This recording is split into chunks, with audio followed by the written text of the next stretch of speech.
In this lesson, you will learn how to multiply polynomials. We'll need to recall some previous learning. One thing is the distributive property.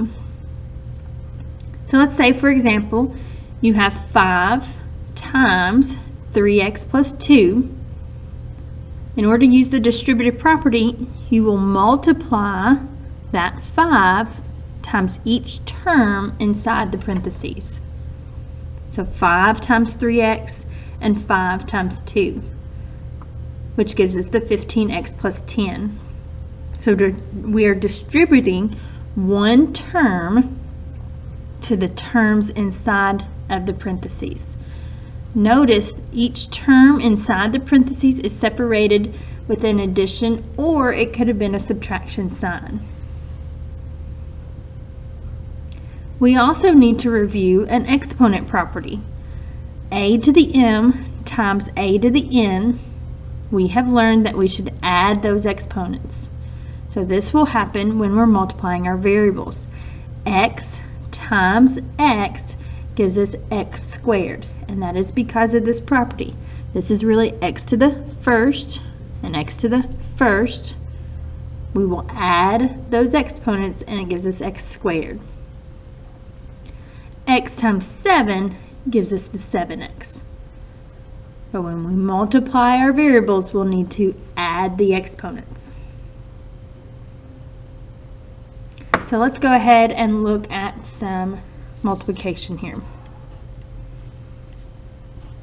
So we have 2x plus 3, and we're going to multiply that with x plus 4. So this example is a binomial times a binomial.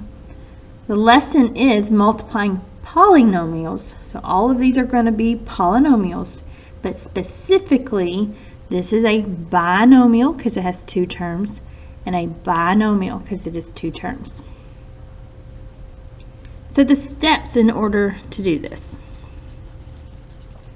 First, we are going to rewrite the problem.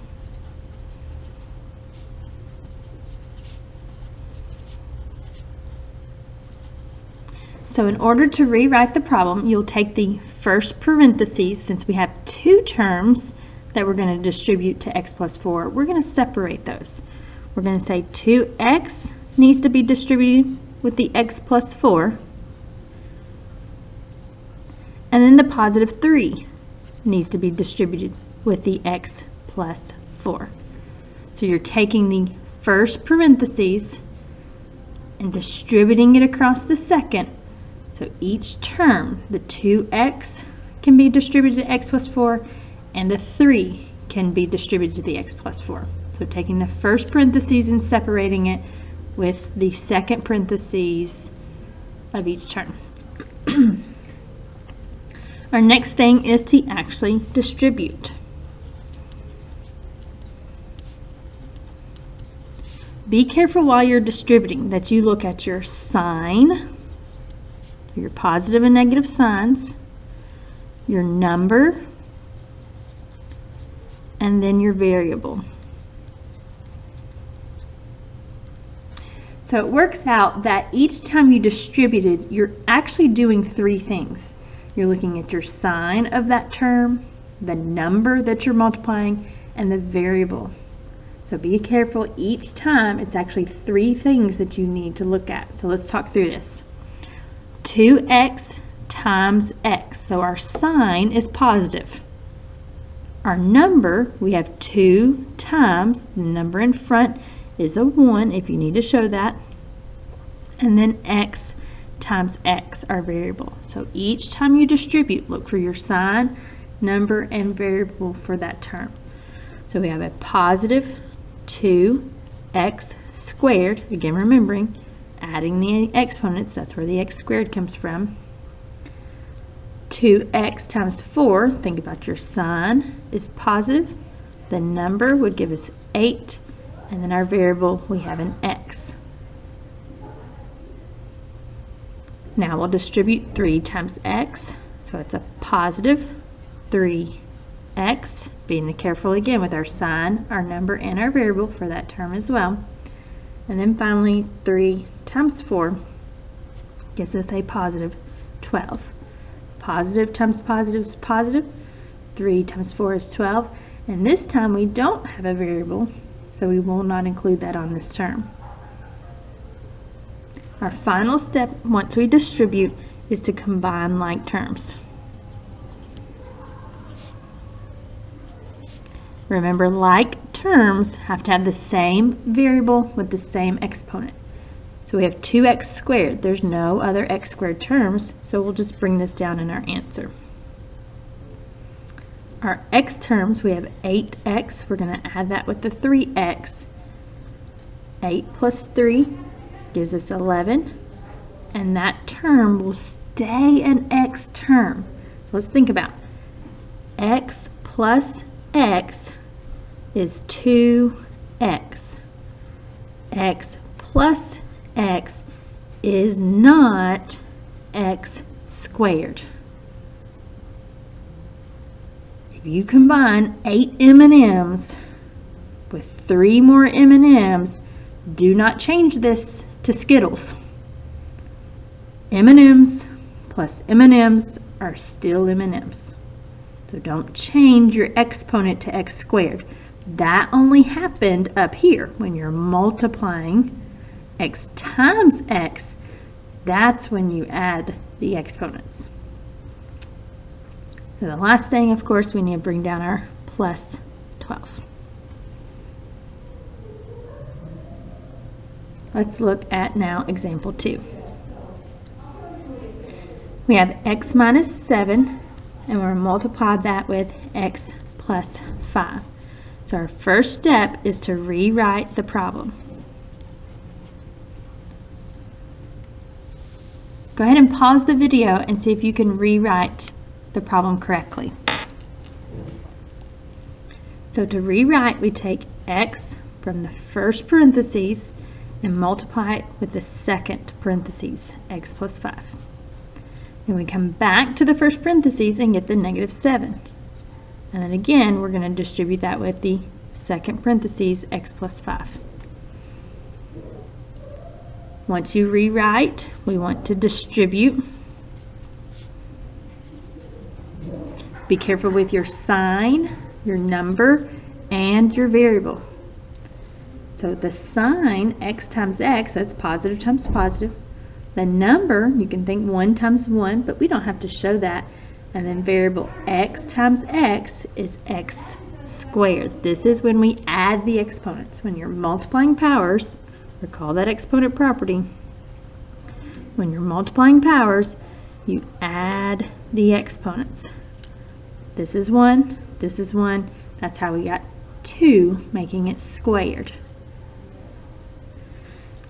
X times 5 would be positive 5x. Again, sign, number, and variable. Negative 7 times x, negative 7x. And negative 7 times 5 is negative 70. No, not negative 75. Negative 35. The final step is to combine like terms. They have the same variable, so this x and this x term with the same exponent. We'll just bring down the first term, x squared. 5x take away 7x gives us negative 2x. And then finally our number minus 35.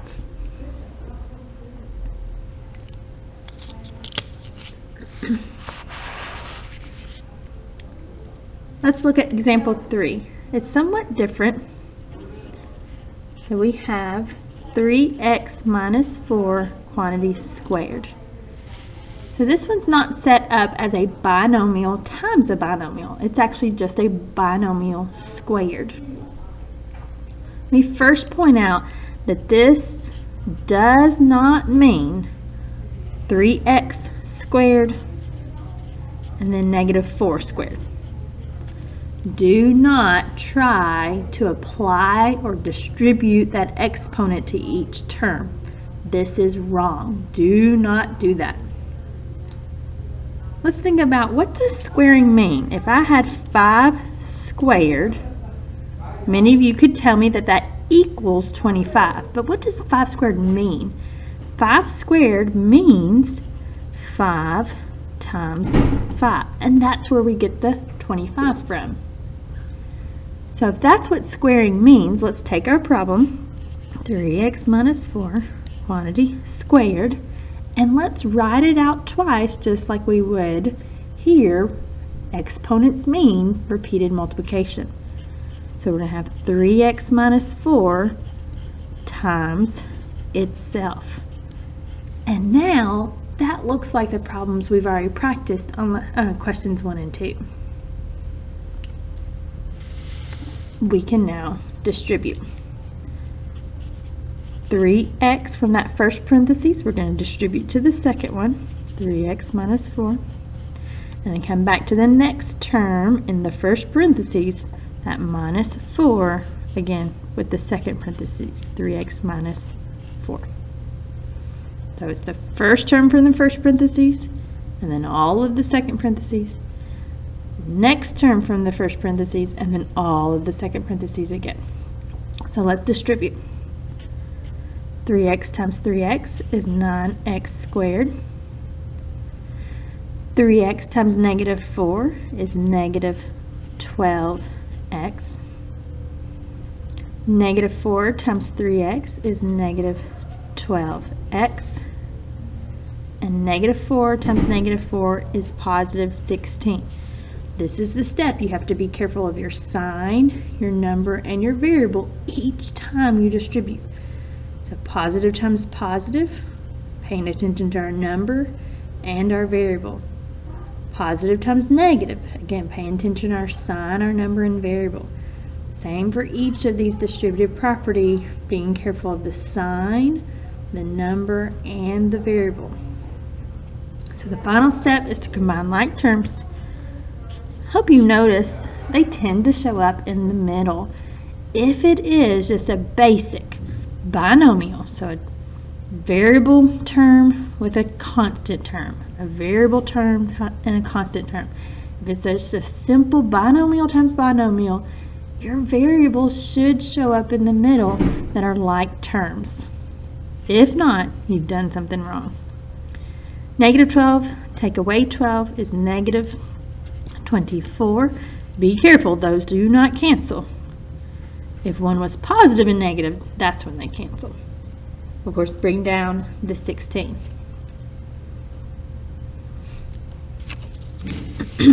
Let's now look at example number 4. We have x plus 6, and we're going to multiply that with x minus 6. So set up your problem. We have x times the whole second parentheses and 6 times the whole second parentheses. So feel free to pause the video now and try this one on your own. We're going to have x times x, which gives us x squared. X times negative 6 is negative 6x. 6 times x is 6x. And 6 times negative 6 is negative 36. Be very careful at this step, you are multiplying. So from here to here, remind yourself the distributive property is multiplication.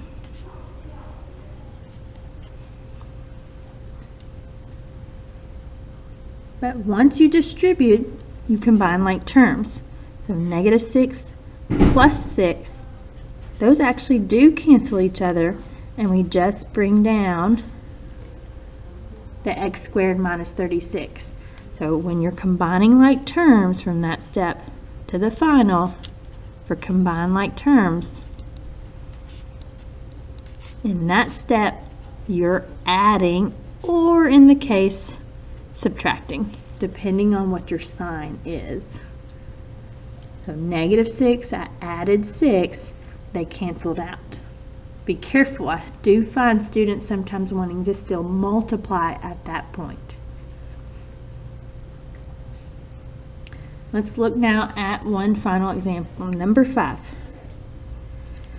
We have x minus 3, and we're going to distribute that with x to the 5th plus x squared plus 2. So don't let this problem overwhelm you. At a glance, it does look like more, but now it's a binomial, so 2 terms, times a trinomial, 3 terms. We still set it up the same. Take the first parentheses, so our x, we're going to multiply it times the whole entire second parentheses. So write it all out. X to the 5th plus x squared plus 2. But since there's another term, we're going to distribute the minus 3 times again the whole parentheses.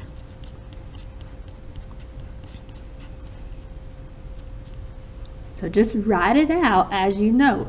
If there was a third term, so if it was actually a trinomial times trinomial, we could go again and set up that third term. We only have 2, so we'll stop here. Let's go ahead and distribute. X times x to the 5th. Again, remembering our exponent properties, we're going to add those exponents. Gives us x to the 6th. X times x squared gives us x to the 3rd. And x times 2 is just a plain old 2x. The next distributive property, watching your sign, that is a -3 times x to the 5th, -3 times x squared, and -3 times 2. We're now going to look for like terms. Because this is not just a basic binomial times binomial, we cannot just assume that our middle terms are going to be in the center. That only works when it's a basic binomial times binomial. So let's look for our like terms. We actually notice none of these are like terms. There's a better way to write our answer. It's what's called standard form.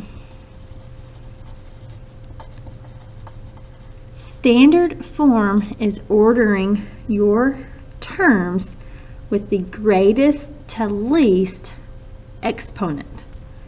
So greatest to least exponent is what we call standard form. It works out nicely with, again, these basic binomials that they just naturally are that way. The x squared terms are first, the x terms are next, and then the constants that have no x's are on the end. These that have a little bit more to them don't always work out that way, so we have to reorder them. X to the 6th is our first term. Then our next variable would be x to the 5th, so we'll bring down the -3 x to the 5th. So if you want to mark them in some way so you know you've accounted for them, I know that helps me. There's no x to the 4th, so we'll move on to our x to the 3rd. X squared, our x term, and then of course our constant that has no variable with it. So that is what we call standard form when we reorder those greatest to least by the exponents.